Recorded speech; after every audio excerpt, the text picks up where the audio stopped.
my name is Kaitlin Deans. I am a biology and music major here at the University of Alabama. I have been working under Dr. Lindamarie Olson on our project, which is examining the neural correlates of dissociative states associated with trauma among former foster youth. So first, I would like to go into an overview of the foster care system. Roughly 70% of children in foster care have experienced abuse or neglect before they enter the foster care system. And this trauma has lifelong impacts on their emotional and behavioral states. Some causes of trauma are abuse, neglect, separation of siblings, and very little warning. I have completed mandated reporter training at my high school, and one of the things that we have done is made sure not to tell parents or kids whether or not they will be taken from their homes to be put in the foster care system, because we do not want the parent to give the children a chance. We do not want the parent to have a chance to take away the children before we can intervene. Some symptoms of this childhood trauma include impaired mental function, difficulty forming attachments, PTSD, and dissociation. And we are looking specifically at college-age students because these effects can have detrimental impacts on their life in college and afterwards.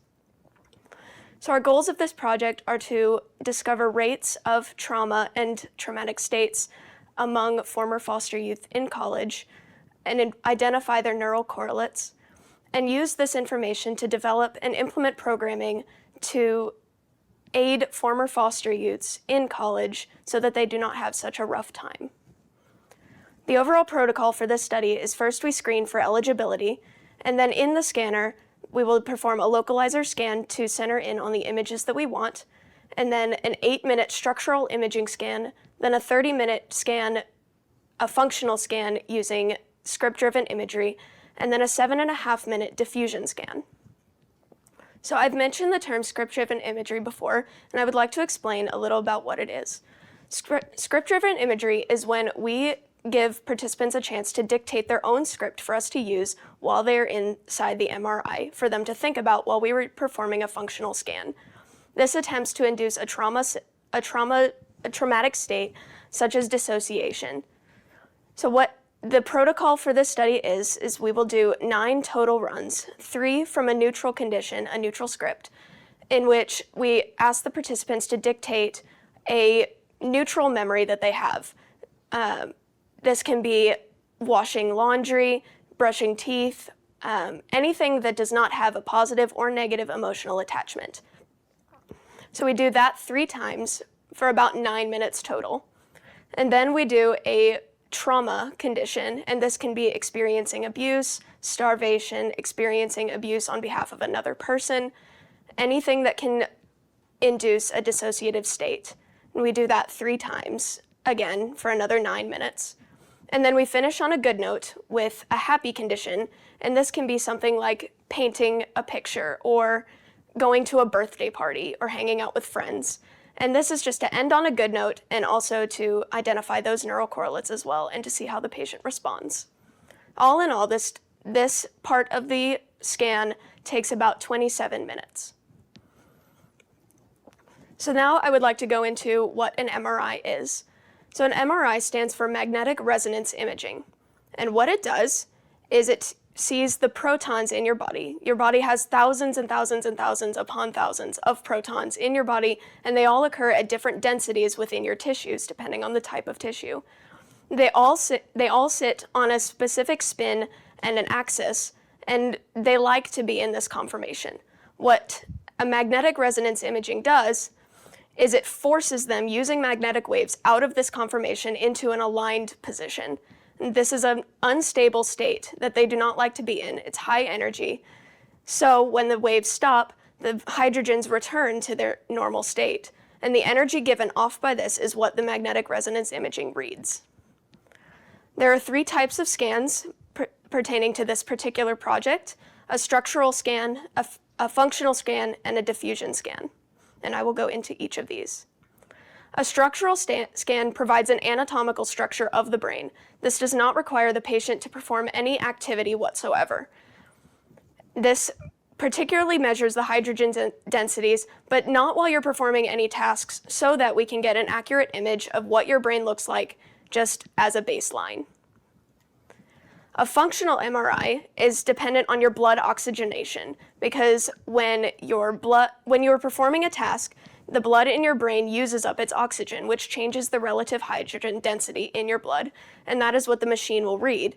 And depending on the areas of the brain used, different parts of the scan will light up.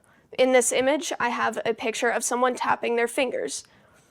And as you can see, the areas pertaining to the primary motor cortex of the brain are lit up. And then finally, a diffusion scan measures the connections between neurons in your brain. It measures the hydrogen inside of the water that runs along the axons in your neurons. And this particularly shows the connections made within the brain and how your brain works. This does not require a task to be done.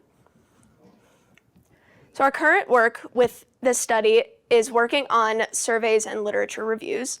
We have done a post-study survey to ensure that all of our data is accurate, so that participants go through this study and answer every single question to the best of their ability.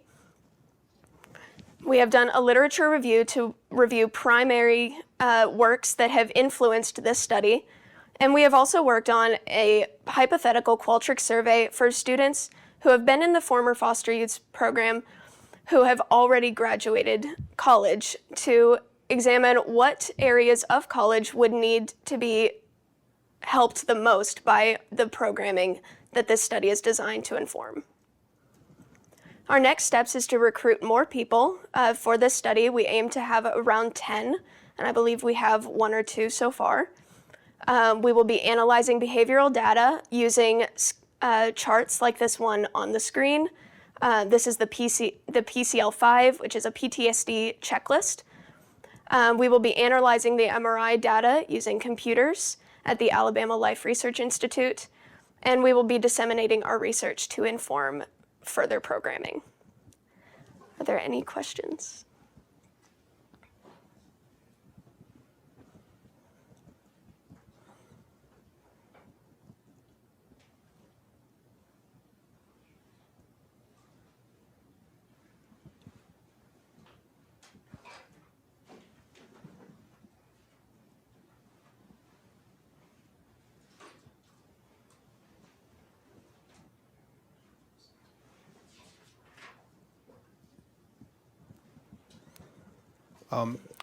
Can you tell us why is it important to study trauma among the former foster youth?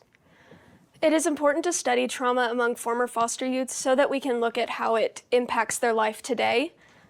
Because of the symptoms that I have gone over previously, such as difficulty making attachments to other people, it can be hard for a person who was formerly in foster care to make attachments in college, and that severely detracts from their college experience. And college is a time of life where people learn to grow academically and personally. So if you have difficulty forming attachments, that can be detrimental to your experience. Yeah, I was wondering if there were any practical or clinical implications for your research.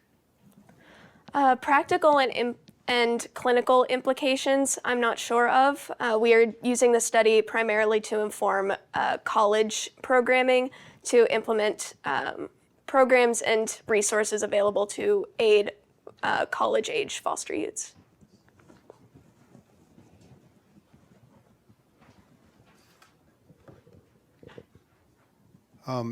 So why is script-driven imagery an effective method for studying PTSD?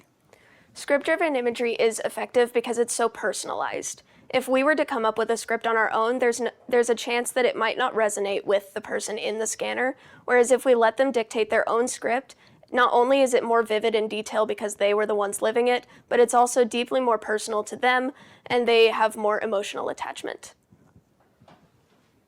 Okay, thank you. Well, we have a very special presentation at this time. So Kaitlin is the winner of the Joe Clark Most Focused Presenter Award. And we have with us Mr. Joe Clark is going to present that. So the award includes a bottle of Clear Eyes for all the focused kind of, that you needed to stare at the camera. And then Joe has some things here for you as well. Of course. There's going to be a certificate and a personalized message. So we'd love to present those both to you now. Thank you. Of course.